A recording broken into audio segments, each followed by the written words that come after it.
Fine student, तो editorials 91, 92 and 93। 91 में erectile bonds के बारे में दिया गया है, जो कि हम लोग क्लास में काफ़ी डिस्कस किए। करेक्ट। इलेक्ट्रल बॉन्ड डेटा जो भी आया है वो सरप्राइजिंग नहीं है, क्योंकि हमें पता है कि जो भी सत्ता में है, जो भी अभी रूल कर रहा है, जाहिर सी बात है उसी को ज़्यादा मिलना था। हाँ, सरप्राइजिंग इस बात को लेके है कि जो बड़ा बड़ा जो कंपनी है, जैसे टाटा हो गया, रिलायंस हो गया, उसने कोई मनी डायरेक्ट नहीं दिया था इलेक्ट्रल बॉन्ड में। हालांकि मीडिया रिपोर्ट से ये रिवील तो हुआ ही है कि इन लोगों का सब्सिडरी वाला लोग सब दिया है। सब्सिडरी जानते हो ना, इसके जो सब्सिडरी होंगे, जो भी छोटे छोटे कंपनी होंगे इससे एफिलिएटेड, वो लोगों ने दिया है। तो इसको समझने का प्रयास करेंगे, और ये ठीक नहीं है डेमोक्रेसी के लिए। 92 देखो, फर्टिलिटी रेट कम होते चला जा रहा है। अभी एक लैंसेट का जो रिपोर्ट है उसको कंपाइल करके एक फिर से रिपोर्ट दिया गया है। इसमें क्या पाया गया कि जो फर्टिलिटी रेट है वो लगातार घटते चला गया है, इंडिया का भी है और वर्ल्ड का तो हम देख ही रहे हैं। इससे पहले हम लोग साउथ कोरिया का किए थे, साउथ कोरिया में 0.7% हो चुका है। चाइना का भी जानते हैं, जापान का भी जानते हैं। पूरा दुनिया में देखा जाए तो पूरा दुनिया में ही फर्टिलिटी रेट कम हो रहा है और इंडिया में भी कम हो रहा है। और जो डेमोग्राफिक डिविडेंड का जो ब्रैकेट है वो 2050 तक ही हम यूज़ कर सकते हैं। तो अभी जो है, अभी हमें क्या क्या चीज़ करना चाहिए, प्रॉपर एजुकेशन पे काम करना चाहिए, स्किल डेवलपमेंट पे काम करना चाहिए, और जिस हिसाब से जो 64 ईयर प्लस जो लोगों का एज बढ़ रहा है, उसके हिसाब से इन लोगों का जो ओल्ड एज केयर है उस पर भी सरकार को ध्यान देना चाहिए। तो उसी को समझेंगे, क्योंकि अब जो है लाइफ एक्सपेक्टेंसी वो बढ़ते चला गया है। हम जानते हैं कि 60 से ज़्यादा एज वाले लोग सब इस कंट्री में लगभग 10% प्रेजेंट हैं, और आने वाले समय में ये 20% हो सकता है 2050 तक। तो जब इतना आबादी बढ़ जाएगा तो जाहिर सी बात है आपको प्रॉपर टेक केयर करना पड़ेगा, प्रॉपर स्कीम्स यूज़ करने होंगे एंड सो ऑन। 93 देखो, 93 में हम समझना है कि एनीमिया का प्रॉब्लम बहुत ज़्यादा है भारत में। तो इंडियन गवर्नमेंट ने डिसाइड किया है कि by the end of this year या फिर जनवरी से 2025 के जनवरी से पीडीएस में यूनिवर्सल आयरन फोर्टिफिकेशन किया जाएगा, क्योंकि आयरन का जो डेफिशिएंसी है वो डेफिशिएंसी नहीं रहे, बल्कि पीडीएस में आयरन को और V9 को, विटामिन 9 को, विटामिन 12 को वो किया जाएगा, ऐड किया जाएगा। मगर जो एक्सपर्ट है ये बता रहे कि ऐसा मत करिए, क्योंकि आयरन जो चीज़ है, आयरन गट में जमा हो जाता है। यदि एक्सेस आयरन हो तो फिर बाय अकुमुलेशन होने का चांस है। जैसे मरकुरी जमा हो जाता है ना पेट में, तो बाय अकुमुलेशन हो जाता है। ज़्यादा थोड़ा बहुत भी आयरन ज़्यादा हुआ पेट में तो उससे प्रॉब्लम हो सकता है। तो जो एक्सपर्ट है वही सवाल उठा रहे कि आखिर नेशनल फैमिली हेल्थ सर्वे का जो डेटा लेने का जो तरीका वही गड़बड़ है। क्योंकि अभी जो आप हाथ से, उंगली से जो आप खून ले रहे हो, उंगली से आप जो सैंपल टेस्टिंग कर रहे हो वो गलत है। यदि आपको सैंपल टेस्टिंग करना है तो वेन से करो, वो ज़्यादा बेटर है। क्योंकि जो उंगली से करोगे, जैसे अभी भी देखते हो ना बहुत सारी जगह पर टेस्टिंग होता है ना उंगली से, उंगली में ऐसे करके छेद कर दिया जाता है और खून लिया आता है। तो इसमें बहुत सारा एरर होता है स्टूडेंट, क्योंकि उस समय ना जो टिश्यू सेल है उसका भी, उसके कंसिडरेशन की वजह से लगता है कि हेमोग्लोबिन का बहुत ज़्यादा कमी है। मगर जब वेन से टेस्ट होता है, वेन से मतलब नस से जब टेस्ट किया आता है तो पता चलता है कि एनीमिया का कोई ऐसा कोई प्रॉब्लम ही नहीं है, आयरन का वैसा डेफिशिएंसी नहीं है जितना तुम्हारा डेफिशिएंसी ये इसमें दिखाया जा रहा है। तो ये प्रॉब्लम है, समझ पा रहे हो? तो ये प्रॉब्लम है, इसमें समझने का हम लोग प्रयास करेंगे कि आखिर जो साइंटिस्ट है या फिर यहाँ के जो एक्सपर्ट है वो क्या बता रहे हैं कि ये प्रोग्राम, ऐसा प्रोग्राम होना चाहिए या नहीं होना चाहिए एंड सो ऑन। इसके बारे में हम लोग चर्चा करेंगे। तो पहला एडिटोरियल देख लो, 91। Erectile bonds data is not at all surprising, it is on expected lines. जो भी इलेक्ट्रल बॉन्ड डेटा से जो भी खुलासा हुआ है ये सरप्राइजिंग नहीं है, पता था कि जो सत्ताधारी जो सरकार है उसी को ज़्यादा मिलेगा। तो देखो, GS paper 2 constitution and polity, salient features of the representation of people act 1951, ये टाइम्स ऑफ इंडिया में आया था 28 मार्च को। तो देखते हैं मामला क्या है। अब यहाँ पे देखो, जान के हैरानी हो जाएगा तुम लोग को कि जो टॉप 3 कंपनी है स्टूडेंट, पहला जो कंपनी जिसने बहुत ज़्यादा पैसा दिया है वो कंपनी का नाम है गेमिंग एंड होटल सर्विसेज, यानी कि जुआ खेलने वाला जो कंपनी सब है उसने सबसे ज़्यादा चंदा दिया है इलेक्ट्रल बॉन्ड्स में। तो ये तो गड़बड़ हो गया इस तरह देखा जाए तो। जुआ खेलने वाला, गेमिंग वाला क्यों इतना ज़्यादा दे रहा है? क्योंकि यहाँ पे रेट पड़ रहा था, अब बचने के लिए पैसा दे रहा है। दूसरा क्या है तुम्हारा, दूसरा जो छोटे छोटे जो कंपनी है, जो प्राइवेट कंपनी है, वो सेकंड में आता है, मेगा इंजीनियरिंग और क्विक सप्लाई चेन। और क्विक सप्लाई चेन तो कहा गया था कि सब्सिडी है रिलायंस का, जो जिस हिसाब से बात उठा है।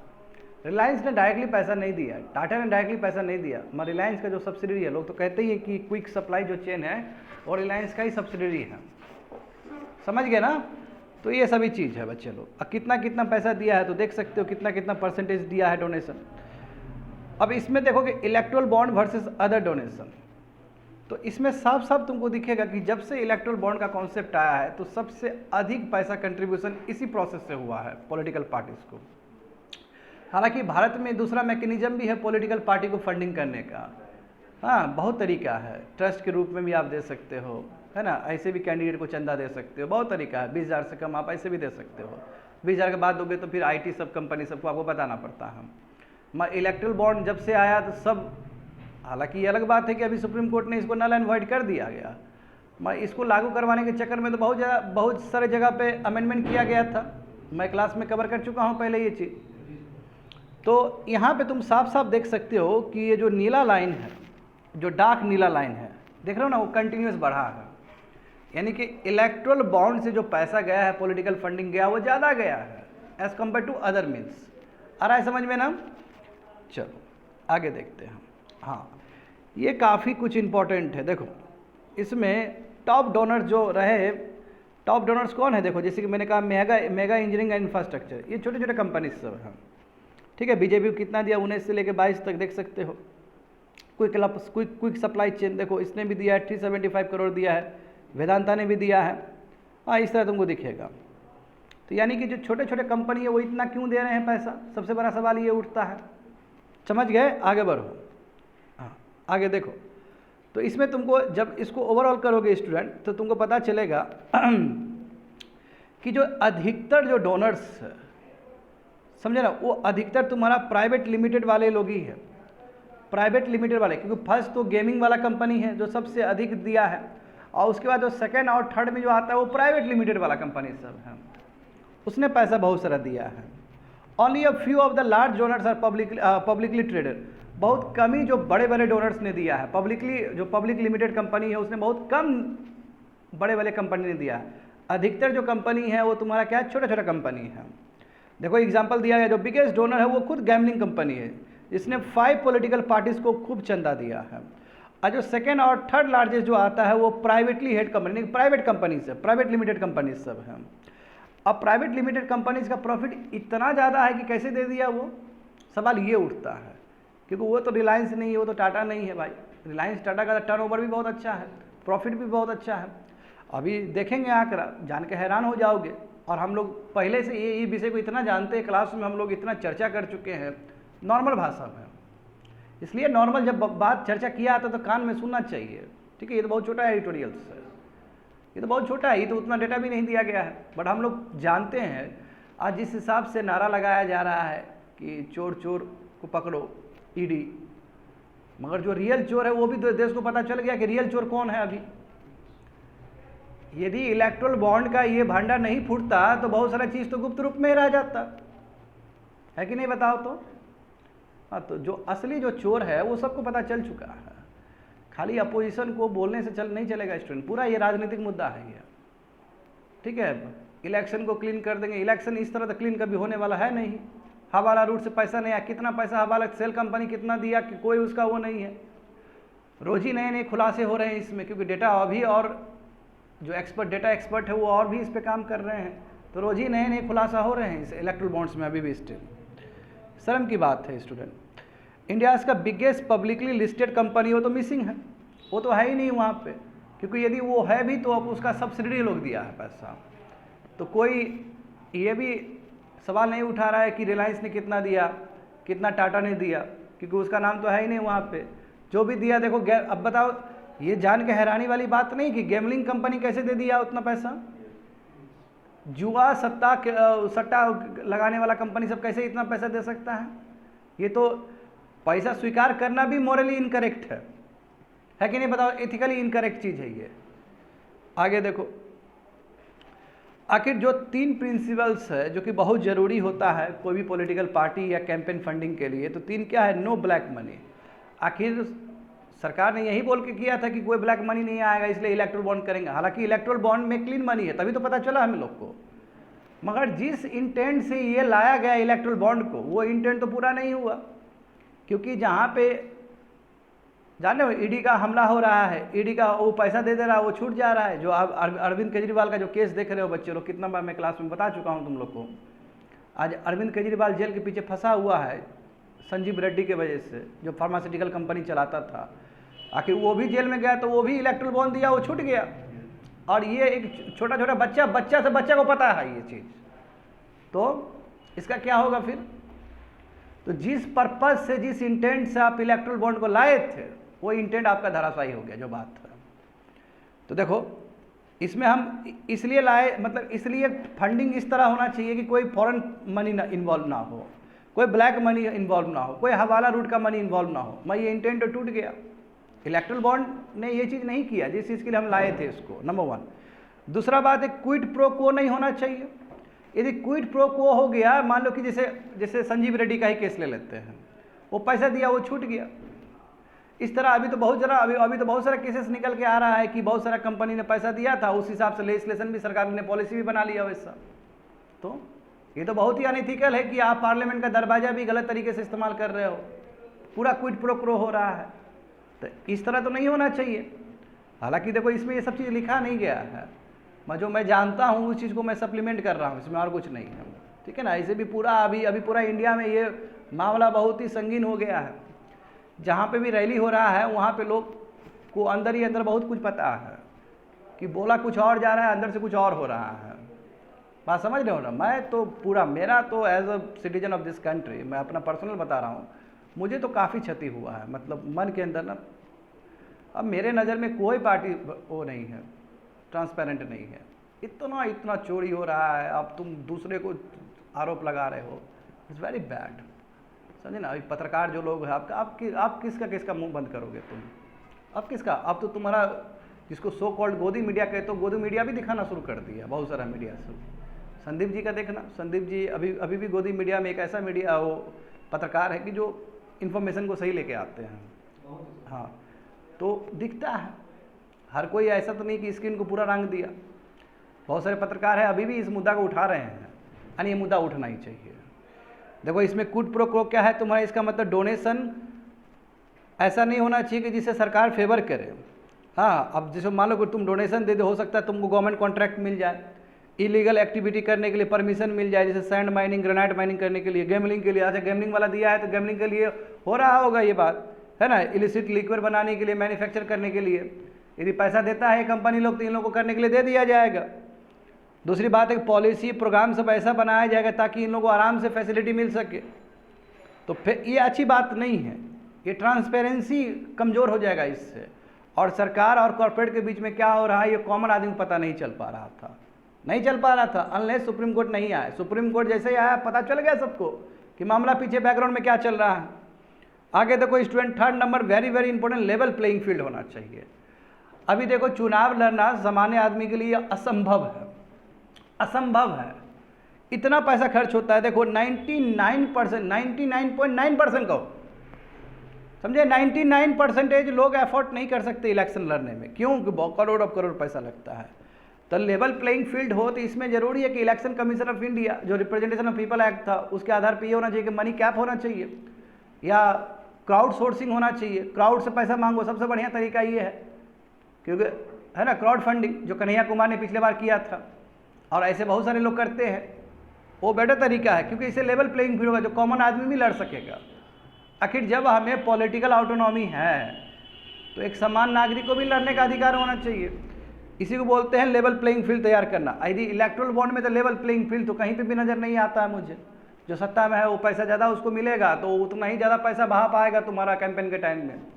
हाँ, तो देखो वही लिखा गया कि यदि लेवल प्लेइंग फील्ड करना है तो स्पेंडिंग लिमिट होना चाहिए, और ये चीज़ बहुत ही अच्छे से स्ट्रिक्टली इन्फोर्स होना चाहिए। जैसे यूरोप और बहुत सारे यूएस का स्टेट्स का बहुत सारा देखोगे तो वहाँ पे लेवल प्लेइंग फील्ड है। इंडिया में भी इस चीज़ को करना होगा। ब्लैक मनी को स्टॉप करना होगा, वोटर्स को ब्राइब नहीं करना होगा। जानते हो ना क्या होता है, चुनाव के एक दिन पहले है ना दारू वगैरह बांट दिया जाता है ना, कुछ कुछ खिला दिया जाता है कि हमको ही वोट देना, घर घर वोटर आईडी दे के पैसा दे दिया जाता है। इस तरह तो वोट को नहीं खरीदा जाता। अब कौन खरीद सकता है? जिसके पास पैसा है वही खरीद सकता है ये चीज़। अब फिर जो पैसा देकर खरीदेगा जब वो सत्ता में आएगा तो क्या काम करेगा, तो वो भी समझ ही सकते हो तुम लोग। तो करप्शन करने के लिए ही आ रहा है। जब इतना पैसा लगा रहा है, करप्शन कर रहा है, तो सत्ता पे जब आएगा तो करप्शन ही नहीं करेगा जी वो। तो प्रॉब्लम ये है। तो इसमें ऑथर ने ये सुझाव दिया है कि चलो जो इंटरनेशनल जो बेस्ट प्रैक्टिसेस है उसको एमुलेट करते हैं, उसको कॉपी करते हैं। एग्जाम्पल देखो जो बेस्ट है, जैसे एग्जाम्पल देखो यहाँ पे एप्पल कंपनी का जानते हो लगभग मार्केट कैपिटलाइजेशन $3 ट्रिलियन है, भारत की जीडीपी के लगभग बराबर है। तो ये तो एप्पल तो आसानी से तुम्हारा यूनाइटेड स्टेट्स का इलेक्शन को प्रभावित कर सकता है। इसका मतलब मत देखो वहाँ पे भी कैप है, वहाँ पे भी कैप है कि कॉर्पोरेट से और इंडिविजुअल डोनर से इतना इतना ही लेना है। नहीं तो एप्पल हो गया, फेसबुक हो गया, वो अल्फ़ाबेट हो गया, गूगल का अल्फ़ाबेट हो गया, ये सब तो आसानी से इलेक्शन प्रोसेस को वो कर सकता है, चेंज कर सकता है। तो जब यूनाइटेड स्टेट्स में इतने बड़े बड़े कंपनी है जो एक जीडीपी का बराबर मार्केट कैपिटलाइजेशन है इन लोग का, तो उन लोग के लिए भी लिमिट है। तो भारत में क्यों नहीं होना चाहिए ये सब चीज़।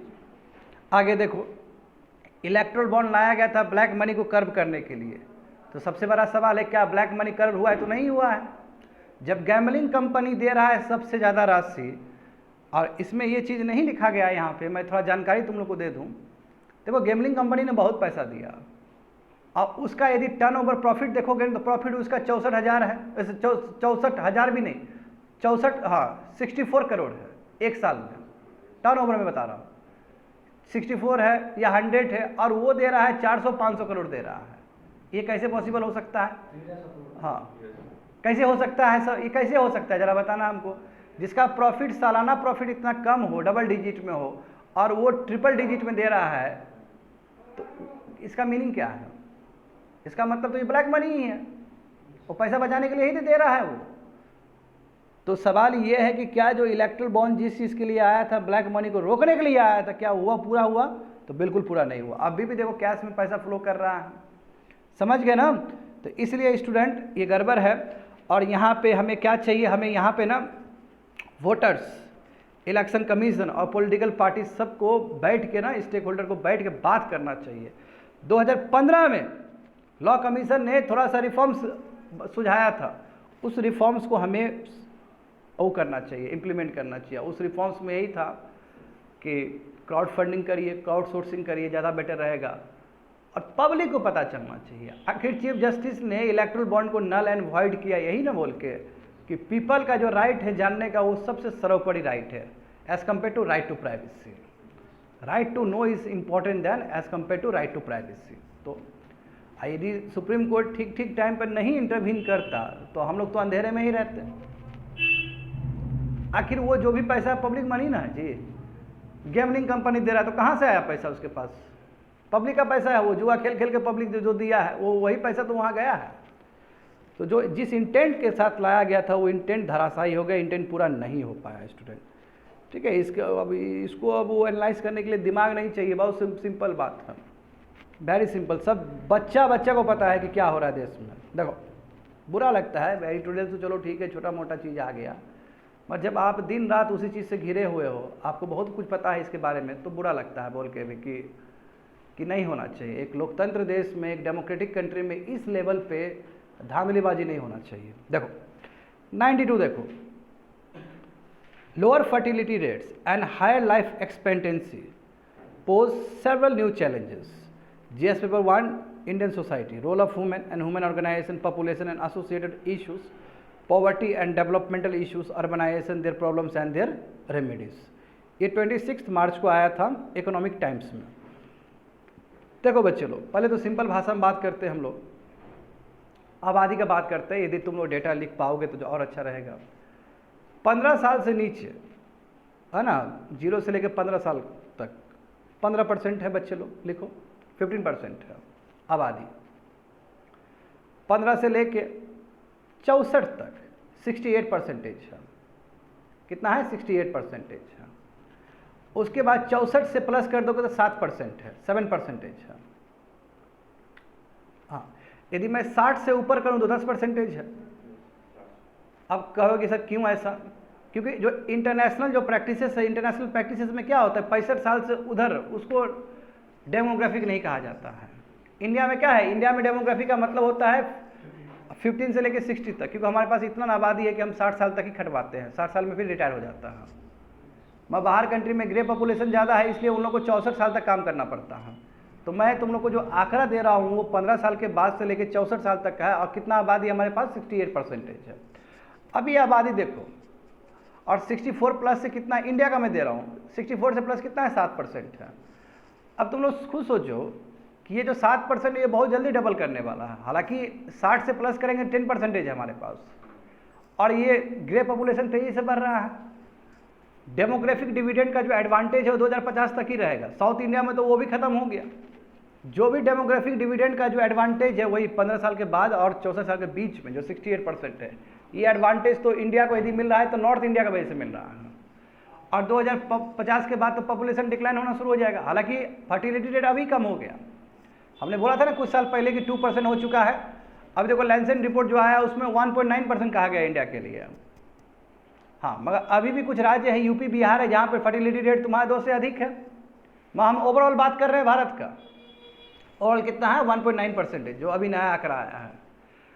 तो सबसे आप देखो, मगर चूंकि पॉपुलेशन मोमेंटम जो है, पॉपुलेशन मोमेंटम अचानक पॉपुलेशन तो घटने वाला नहीं है। अभी हमारा पॉपुलेशन कितना है इंडिया का, 142 करोड़, 143 करोड़ है अभी लगभग इंडिया का। आने वाले समय में जो 0 से लेकर 15 साल वाले जो बच्चे लोग हैं वो तो सब घुसेंगे डेमोग्राफिक डिविडेंड में ही, बड़े होंगे। तो हमें स्किल पे काम करना होगा, हमें एजुकेशन पे काम करना होगा। और जो 7% जो 64 साल से ज़्यादा वाले लोग सब हैं उसके लिए जेरिएट्रिक केयर करना देना होगा, ओल्ड एज वाला, क्योंकि इन लोग का हेयरिंग एड देना पड़ेगा, मशीन सब देना पड़ेगा, उस तरह का मैनेजमेंट करना। नीति आयोग पेपर लाया था कि नहीं लाया था कुछ दिन पहले, पढ़ रहे हो ना एडिटोरियल, जान रहे हो ना इस चीज़ को। तो इसलिए हमें सही सही पॉलिसी बनाना चाहिए, और सही सही पॉलिसी में भी जो भी आपका डेमोग्राफिक डिविडेंड वाला लोग है उसको आप पोटेंशियल ठीक से रियलाइज़ करना पड़ेगा। यदि बहुत ज़्यादा बेरोजगारी हो जाए तो वो भी प्रॉब्लम है, डिसेंट जॉब देना पड़ेगा, स्किल डेवलपमेंट करना पड़ेगा, एम्प्लॉयमेंट देना पड़ेगा ठीक से, एजुकेशन ठीक से देना पड़ेगा, तभी ये जवान जो आबादी है उसका फ़ायदा हो पाएगा, अन्यथा फ़ायदा नहीं हो पाएगा। नहीं तो 2050 के बाद ये डेमोग्राफिक डिविडेंड का जो ब्रैकेट है वो ख़त्म हो जाएगा। बात समझे? तो देखो यहाँ पे समझो, यहाँ पे क्या क्या लिखा गया है।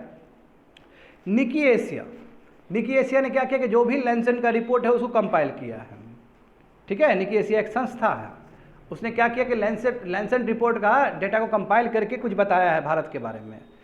तो टोटल फर्टिलिटी रेट जो इंडिया का है वो कम हुआ है पास्ट 2 डिकेड्स में, समझे। जैसे अभी देखो 1950 में टोटल फर्टिलिटी रेट कितना था, 6.2 था। अभी घट के लगभग 2021 में कितना हो गया, 2 हो गया जी। और अभी देखोगे तो 1.9 है। 2021 में कितना हो गया, 2 हो गया, 21 का बात कर रहा हूँ। और रिप्लेसमेंट फर्टिलिटी रेट कितना है, एक जनरेशन दूसरे जनरेशन को रिप्लेस करे उसके लिए 2.1 होता है स्टूडेंट। तो यानी कि हम बिलो द टोटल रिप्लेसमेंट, हम बिलो क्या हो गया, रिप्लेसमेंट फर्टिलिटी रेट हो चुके हैं। मैं इसका मतलब ये नहीं कि पॉपुलेशन अभी तुरंत घट जाएगा, पॉपुलेशन को घटने में भी 2050 तक अभी जाएगा, 2050-60 तक अभी जाएगा, उसका फिर डिक्लाइन होना शुरू हो जाएगा, क्योंकि पॉपुलेशन इतना बढ़ा है तो अचानक थोड़ी घट जाएगा। तो देखो यहाँ पे 2050 तक हमारा फर्टिलिटी रेट 1.29 हो जाएगा, समझे। और 22वीं सदी 2100 तक 1.04 हो जाएगा, यानी कि लगभग 1 हो जाएगा फर्टिलिटी रेट। तो यहाँ पे देखो वही बोला है, कहाँ से कहाँ पहुँच गए हम, समझ गए ना। तो हम लोग काफ़ी कम हुए, और देखो काफ़ी कम हुए हैं तो मतलब वर्ल्ड के हिसाब से, वर्ल्ड में तो और बेड़ा गर्क है। साउथ कोरिया में 0.7%, और जापान में उससे 1 से कम हो गया। चाइना में देखो, चाइना भी में लगभग 1 है, कम तो हो ही रहा है वर्ल्ड में भी। वर्ल्ड के हिसाब से इंडिया का फिर भी ठीक है। तो lower fertility rates and higher life expectancy present several challenges. अभी देखो जब भारत आज़ाद हुआ तो उस समय 33-34 साल हमारा लाइफ एक्सपेक्टेंसी था कि एक आदमी जो जी रहा है। अभी लाइफ एक्सपेक्टेंसी लगभग 70 साल है भारत में, 78 से लगभग। तो जब लोग ज़्यादा जिएगा तो उसका जिम्मेदारी ज़्यादा होगा सरकार के ऊपर कि उसको केयर देना होगा, प्रॉपर टेक केयर करना पड़ेगा आपको। तो इंडिया में देखो एक तो फर्टिलिटी रेट डिक्लाइन हो रहा है, 1.9 हो गया, आने वाले समय में और कम होगा। और लाइफ एक्सपेक्टेंसी बढ़ रहा है, तो एक कॉम्प्लेक्स सिचुएशन क्रिएट हो गया भारत में कि कैसे सोशल सिक्योरिटी प्रोवाइड किया जाए, कैसे एल्डरली पीपल के लिए, क्योंकि एल्डरली पीपल अभी लगभग 64 साल से जो प्लस है वो 7% है, और 60 प्लस वाले लोग 10% है। तो कैसे इन लोग को केयर दिया जाए जिसका एज बढ़ रहा है, 60 प्लस हो रहा है। हाँ, हम लोग को एम्प्लॉयमेंट अपॉर्चुनिटीज़ क्रिएट करना पड़ेगा, स्किल डेवलपमेंट करवाना पड़ेगा। पूरा दुनिया का जब तुम मीडियम एज देखोगे तो कितना है तुम्हारा, 25 से लेकर 33 साल तक का है, और इंडिया का देखोगे तो 29 साल है। 29 साल का मतलब क्या, 29 साल से नीचे जो लोग हैं, 50% जो लोग हैं 29 साल से नीचे है, और 50% जो लोग हैं 29 साल से ऊपर है। इंडिया का आंकड़ा बता रहा हूँ वर्ल्ड में, कि इसलिए इंडिया को क्या कहा जाता है, यंगेस्ट कंट्री कहा जाता है पॉपुलेशन के वजह से। तो यानी कि हमारे पास डेमोग्राफिक डिविडेंड बहुत अच्छा है, हम चाहेंगे तो इसको बहुत अच्छे से हार्नेस कर सकते हैं। आगे देखो, several countries have to overcome this two complex challenges. ये दो चैलेंजेस बहुत बड़ा चैलेंजेस है, बहुत सारे कंट्री इंक्लूडिंग इंडिया आल्सो। एक तो इकोनॉमिक क्राइसिस, अब देखो जैसे हेल्थ केयर एक्सपेंस करना है, ये क्राइसिस। उसके बाद देखो वर्ल्ड में ग्लोबल वर्कफोर्स कम हो रहे हैं, है ना। जब फर्टिलिटी रेट कम होगा तो जो काम करने वाला आदमी का आबादी कम हो जाएगा। चलो इंडिया में तो चलो ठीक है, इंडिया तो अभी बेनिफिट उठा ही सकता है इसका, क्योंकि हम तो यंग पॉपुलेशन वाले कंट्री हैं। पूरा वर्ल्ड का देखोगे तो डेमोग्राफिक डिविडेंड घट रहा है, तो वहाँ पे इकोनॉमिक स्लो डाउन आ रहा है, जो कि चांसेस है, क्योंकि आदमी नहीं रहेगा तो फिर काम कहाँ से होगा। इसलिए भारत के पास जो मौका है, उस मौका को भारत बहुत अच्छे से टैप करे, यूज़ करे उसको। दूसरा देखो डिस्पैरिटी, देखो अभी इनकम इनइक्वालिटीज़ तुमको दिख ही रहा है ऑक्सफैम रिपोर्ट से। ऑक्सफैम रिपोर्ट कितना बार बताएं हैं, चाहे वो इनकम के टर्म्स में हो। इंडिया भी इससे पीछे तो है नहीं, इंडिया में भी तो जान ही रहे हो कि जो अभी जस्ट एक्सपेंडिचर जो सर्वे हुआ था तो उसमें तो हम लोग देखे थे सब कि इनकम डिस्पैरिटी है, वेल्थ डिस्पैरिटी है, जेंडर बायसनेस है, मेल की तरफ ज़्यादा फेवर है लोग का, सोशल इम्बैलेंसेस है। तो इससे क्या हो कि और भी सिचुएशन पेचीदा हो सकता है। तो ये दो चीज़ पे पूरा दुनिया को काम करना पड़ेगा। जहाँ तक सवाल है इंडिया का, देखो इंडिया में क्या बोला जा रहा है कि 2050 तक 160 करोड़ पॉपुलेशन हम लोग का हो जाएगा। हाँ, उसके बाद ग्राफ जाएगा नीचे, वही 2060-70 तक ग्राफ फिर नीचे जाएगा। तो इसलिए ज़रूरी है कि जब 160 करोड़ आबादी हो जाएगा, अभी 68% काम करने वाले लोग सब हैं, ये आने वाले समय में 70-75% तक हो सकता है, तो इसको यूज़ किया जाए। अदरवाइज नहीं तो हम मिडिल इनकम ट्रैप में फंस जाएंगे। याद करो, मिडिल इनकम ट्रैप में आदमी फंस जाता है, कंट्री सब फंस जाता है लंबा। हाँ, आगे देखो, तो फर्टिलिटी रेट जो डिक्लाइन हो रहा है, ये मेजर कंसर्न भारत के लिए भी है। अब देखो दूसरी बात देखो, एक होता है कि चलो ठीक है लोगों में अवेयरनेस है तो दो बच्चा या एक बच्चा रख रहा है लोग सब, मगर अभी तो एक बच्चा भी नहीं हो रहा है लोगों को। अभी फर्टिलिटी को लेकर बहुत प्रॉब्लम है। देखते हो ना IVF कितना बढ़ गया, क्यों बढ़ रहा है? आखिर नेचुरल प्रोसेस से बच्चा नहीं हो रहा है, इसी वजह से ना। तो यहाँ पे देखो अभी बहुत सारे फैक्टर, ओबिसिटी अपना ही प्रॉब्लम, स्ट्रेस, आदमी का काम करने का तरीका अलग हो गया, स्मोकिंग, है ना। स्मोकिंग करेगा तो जानते हो कि फ्री रेडिकल सब, है ना, ऑक्सीडेटिव स्ट्रेस सब होगा बॉडी में। स्मोकिंग, इन्वायरमेंट पॉल्यूशन, इसके वजह से फर्टिलिटी रेट डिक्लाइन हो रहे हैं। हाँ देखो, रिसर्च में पाया गया कि 20% ड्रॉप हुआ है जनरल फर्टिलिटी रेट में ओवर द पास्ट डिकेड, 10 साल में। इससे लगभग 3 करोड़ इंडिविजुअल्स अफेक्टेड हुए हैं। अर्बन एरिया में कुछ ज़्यादा ही हाई स्ट्रेस लाइफ स्टाइल है, डाइटरी पैटर्न चेंज हो चुका है लोगों का, है ना, सेडेंट्री लाइफ स्टाइल हो चुका है। तो इसके वजह से जो नॉर्मल जो फर्टिलिटी रेट है उस पर भी इम्पैक्ट पड़ रहा है। तुम केस देखो किस हिसाब से IVF ट्रीटमेंट का डिमांड बढ़ते चला जा रहा है, वही इन विट्रो फर्टिलाइजेशन का। देखो मार्केट इस प्रोजेक्टेड टू रीच, देखो 2030 तक 3.7 बिलियन का मार्केट बन जाएगा ये, जबकि इससे पहले देखो कितना था, 2020 में ये लगभग कह सकते हो कि 800 मिलियन का था। 800 मिलियन का चीज़ देखो 3.7 बिलियन हो जाएगा 2030 तक। इसका मतलब कितने लोग IVF के थ्रू, सिद्धू मूसेवाला का जान रहे हो ना, उसका इसको लेके बहुत बड़ा बवाल हो गया पंजाब में भी, पूरा इंडिया में भी। ऊपर से बोला गया कि यदि पेरेंट का एज ज़्यादा है तो मत अलाउ करो, 60 प्लस था एज, उसको लेकर देख रहे हो ना, हर कोई जाग करवा रहा है। तो चिंता है कि IVF इतना बढ़ रहा है तो लोगों का जो नॉर्मल जो फर्टिलिटी रेट है वो कम हो रहा है, because of the several reason, sedentary life style and so on. तो नीड ऑफ द आवर क्या है student? Need of the hour है कि पॉलिसी मेकर को, नीति आयोग सबको, सरकार को सिक्योरिटी प्रोग्राम के लेके काम करना पड़ेगा, हेल्थ केयर इंफ्रास्ट्रक्चर डेवलप करना पड़ेगा, क्योंकि आने वाले समय में जो एल्डरली पॉपुलेशन है वो बढ़ते चला जाएगा। समझ गए ना? क्वालिटी जॉब्स क्रिएट करने होंगे, तभी जाके डेमोग्राफिक डिविडेंड का जो पोटेंशियल है उसको हम रियलाइज़ कर पाएंगे। एजुकेशनल इंस्टीट्यूशन ढंग का बनाना होगा, इंफ्रास्ट्रक्चर ढंग का क्रिएट करना पड़ेगा, समझे, तभी जाके कुछ हो सकता है। खाली डेमोग्राफिक डिविडेंड बढ़ गया, पढ़ा लिखा ही नहीं है वो, तो काहे का फिर डेमोग्राफिक डिविडेंड? स्किल ही नहीं है उसके अंदर, फिर काहे का डेमोग्राफिक डिविडेंड? एजुकेशनल संस्था है, उसमें टीचर पढ़ाने वाला है ही नहीं, उसमें कोई लैब भी नहीं, तो काहे का डेमोग्राफिक डिविडेंड? इसलिए डेमोग्राफिक डिविडेंड को रियलाइज़ करना है तो आपको स्किल देना पड़ेगा, आपको ठीक एजुकेशन देना पड़ेगा, आपको डिसेंट जॉब देना होगा। समझ गए ना? और एट द सेम टाइम जिस हिसाब से एल्डरली पीपल का आबादी बढ़ रहा है उसके लिए भी आपको टेक केयर करना पड़ेगा, उसके लिए सही सही आपको पॉलिसी लाना होगा। कंप्लीटेड। आगे देखो 93, let us listen to the scientist about anaemia and universal iron fortification. GS paper 2 social justice and governance, issues relating to development and management of social sector or services relating to health, education and human resources। ये तुम्हारा Hindu paper में आया था 26 मार्च को। तो देखो मामला क्या है। हाँ, अब यहाँ पे देखते हैं थोड़ा सा कि भारत का condition as per the national family health survey, जो रिसेंट में जो हुआ था, जानते हो कि बहुत इंपॉर्टेंट ये सर्वे माना जाता है हेल्थ देखने के लिए। जो बच्चे लोग 6 महीना से लेके 5 साल तक के जो उम्र है, समझे, 6 मंथ से लेके 5 साल तक का, उसमें बताओ एनीमिया प्रॉब्लम कितना है? 67% है। एनीमिया जान रहे हो ना, जहाँ पे आरबीसी में हेमोग्लोबिन का कमी होना, यानी कि आयरन का कमी होना। तो देखते हो एनीमिक बच्चे लोग बहुत ज़्यादा है ना, 67% है। जो महिला है, जो रिप्रोडक्टिव एज में जो महिला है 15 से लेके 49 ईयर्स तक, उसमें देखो 57% एनीमिया प्रॉब्लम है। ह्यूज ना। जो चिल्ड्रन जो 5 साल से नीचे स्टैंडर्ड कितने हैं, यानी कि उम्र के हिसाब से जो हाइट नहीं बढ़ा है, लगभग 35 है, और वेस्टेड कितने हैं बच्चे लोग? लगभग 20% है।